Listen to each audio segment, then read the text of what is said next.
Just to start by adding our condemnation to the attack on the synagogue in Britain. Horrendous.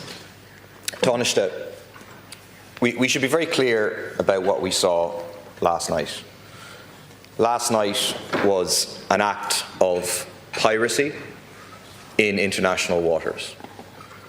The Israeli Special Forces unit, Shayatet 13, surrounded 40-something flotilla boats, sprayed a whole number of them with heavy water cannons, rammed a number of small boats, and then boarded them with armed soldiers. These were boats that were in international waters, boats that were carrying baby formula, carrying food, carrying medicine to a people that are being deliberately starved and have famine imposed on them by Israel. And these people have been kidnapped. They haven't been detained, they've been kidnapped in international waters and are being taken against their will to Ashdod, probably. That's the usual spot. I was in here last night and watching the live feeds like millions of people around the world, and I felt, here in these pictures, you have the best of humanity on display. Ordinary people. I had the pleasure of spending 2 weeks with hundreds of them in Tunis. Extraordinary people in many ways, but ordinary people in terms of the lives they lead. Nurses, civil servants, senator, poet. People who are driven to do what they can, to put their lives on the line to try and stop a genocide. The best of humanity, combined with then the worst of humanity as these Israeli soldiers board in order to stop aid getting through to a starving population. It reminded me, I have to say, it was very similar to the experience we had in 2011 on the flotilla I participated in. Chris Andrews and many others were part of that. And I tell you, it's a terrifying experience for Israeli soldiers to board your boat. They're clearly hyped up, they've got big guns, they're pointing them at you, and you're highly aware that they've been told that you are Hamas terrorists or whatever else they've been told about you. And you have to remember, this is David and Goliath stuff. Israel is armed by the world's richest countries, one of the richest, most armed military, support from the most powerful countries in the world to inflict this genocide, and ordinary people armed with nothing other than baby formula and food and medicine.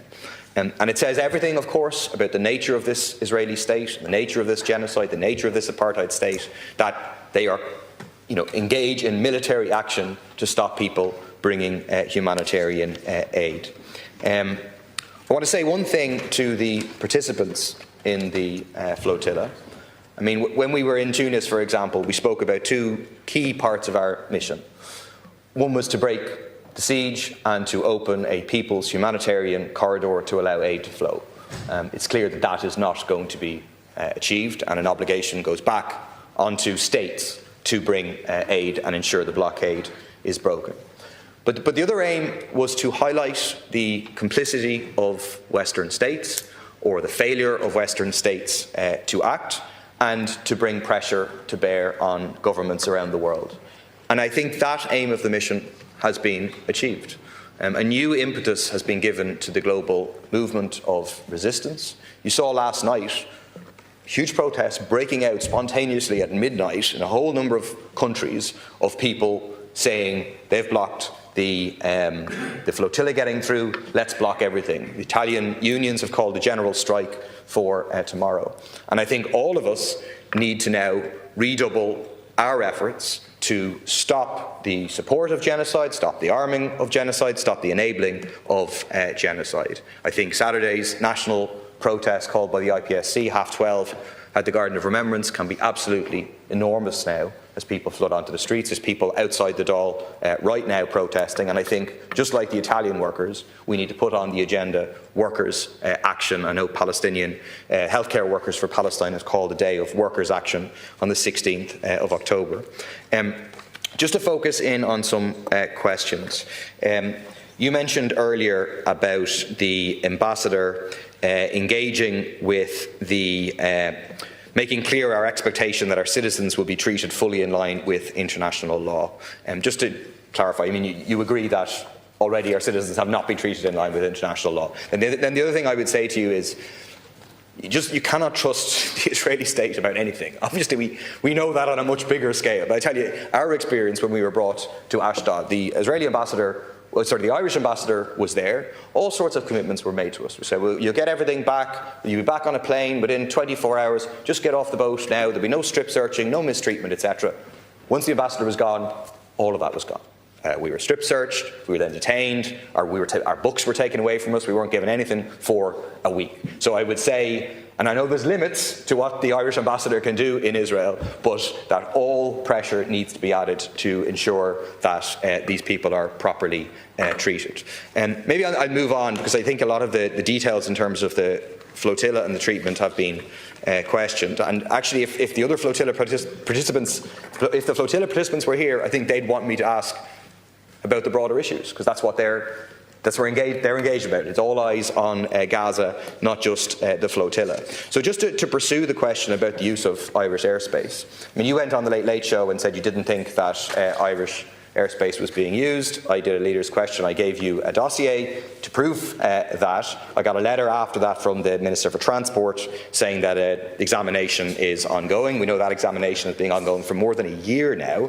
I got a PQ back last week. I asked, when will the examination, when did it commence and when will it be completed? And the answer I got, my department has been engaged in an examination of this matter. This work is still ongoing at the present time. I mean, that's really a joke. Are you going to take seriously the issue of the overflights? It isn't a question of beefing up our military. It's a question of prosecuting the companies that have it. It's a minister can prosecute the companies. They have it on their waybills. They're admitting that they're doing this. It's clearly illegal. Why is the examination taking so long, and is the government going to act on it? Johnny. Yeah, I mean, and I'm very happy to answer broader issues than the flotilla, but as you can be assured, the entire nighttime and daytime has been dedicated by trying to protect Irish citizens who are currently detained in the state of Israel and get them home as quickly as possible, and that's where my focus is today and has been right throughout the night.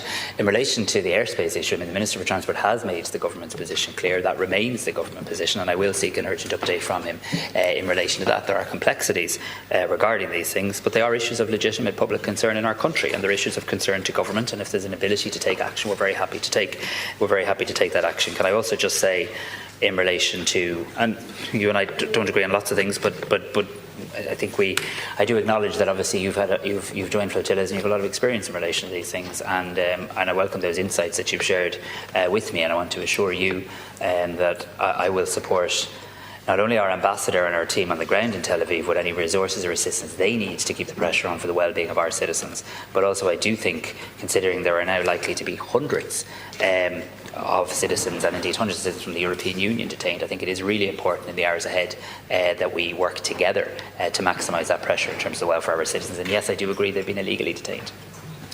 Deputy Healy.